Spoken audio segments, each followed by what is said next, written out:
4 ოქტომბერს განვითარებული მოვლენების შედეგად სამედიცინო დაწესებულებებში სასწრაფო დახმარების ჯგუფებმა აქციის 6 დაშავებული მონაწილე და 21 სამართალ დამცავი გადაიყვანეს. 30-მდე პირს კი ადგილზე გაუწიეს სამედიცინო დახმარება. მძიმეა ერთ-ერთი პოლიციელის ჯანმრთელობის მდგომარეობა. ცოტა ხნის წინ კომენტარი გაკეთდა ინგო როყვეს კლინიკაში, სადაც ანუკა ფაცია მუშაობს და ის ახლა პირდაპირ ეთერში შემოგვიერთდება. ანუკა, გისმენთ. დიახ, გეტყვით, რომ გუშინ განვითარებული მოვლენების შედეგად დაზარალებული და დაშავებული სამართალდამცველებიდან 2 მათგანი ისევ ამ დრომდე აგრძელებს კლინიკაში გადაუდებელი სამედიცინო დაწესებულებებში მკურნალობას. ერთ-ერთი მათგანის მოსანახულებლად ცოტა ხნის წინ იმყოფებოდა შინაგან საქმეთა მინისტრი გეკა გელაძე თბილისის დეპარტამენტის პოლიციის უფროსთან ვაჟა სირაძესთან ერთად.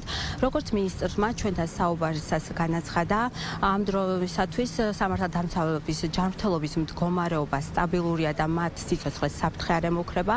მინისტრმა კიდევ ერთხელ გადაუხადა პოლიციელებს გუშინდელი გაწეული სამსახურისთვის მადლობა და აღნიშნა, რომ მათ გუშინ კიდევ ერთხელ აჩვენეს მაღალი პოლიციური სტანდარტი და თქვა, რომ მათი მხრიდან გამოყენებული იყო სტრატეგიული ძალა.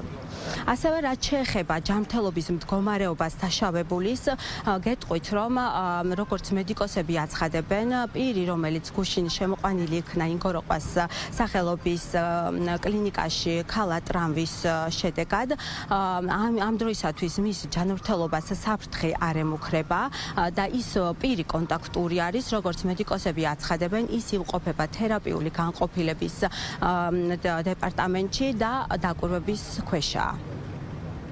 მინდა თითოეულ პოლიციელს, რომელიც გუშინდელ აქციაში იღებდა მონაწილეობას, მადლობა გადაუხადო და საკმაოდ მაღალი სტანდარტით მოხდა გამოყენებული იქნა პროპორციული ძალა. მინდა ასევე საზოგადოება მიცედეს, რომ ნებისმიერ კანონდარღვევაზე იქნება უმკაცრესი რეაგირება. ვერ შედგა მშვიდობიანი დამხობა, მაგრამ დარწმუნებით შეგვიძლია გითხრათ, რომ შედგა მშვიდობიანი დაშლა. გამოძიება დაწყებულია ჯგუფური ძალადობის ორგანიზებით, 5 ადამიანი არის დაკავებული.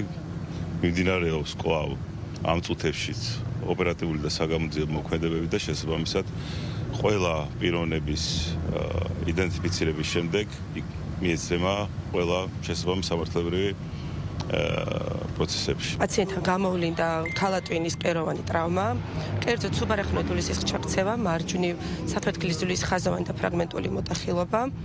ამ დილისთვის კვლავ ჩატარდა განმეორებით კომპიუტერული ტომოგრაფია, სადაც დინამიკა გვაქვს დადებითი. ამიტომ პაციენტი რაიმე ოპერაციულ ჩარევას არ საჭიროებს, უგრძელდება მკურნალობა, იმყოფება ნეიროქირურგების მეთვალყურეობის ქვეშ. ჯანდაცვის სამინისტროს ინფორმაციით გუშინ განვითარებული მოვლენების შედეგად 6 აქციის მონაწილე და 21 სამართალდამცავი სხვადასხვა კლინიკებში იქნა გადაყვანილი, ხოლო 30-მდე პირს კი ადგილზევე გაეწია სამედიცინო დახმარება. გეტყვით, რომ 21 სამართალდამცავიდან 2 პირი აგრძელებს ამ დრომდე კლინიკაში მკურნალობას, ხოლო დანარჩენი კი ბინაზე არიან გაწერილები. მადლობა ანუკა. ანუკა ფაცია საუბრობდა ინგო როყვეს კლინიკიდან პირდაპირ ეთერში.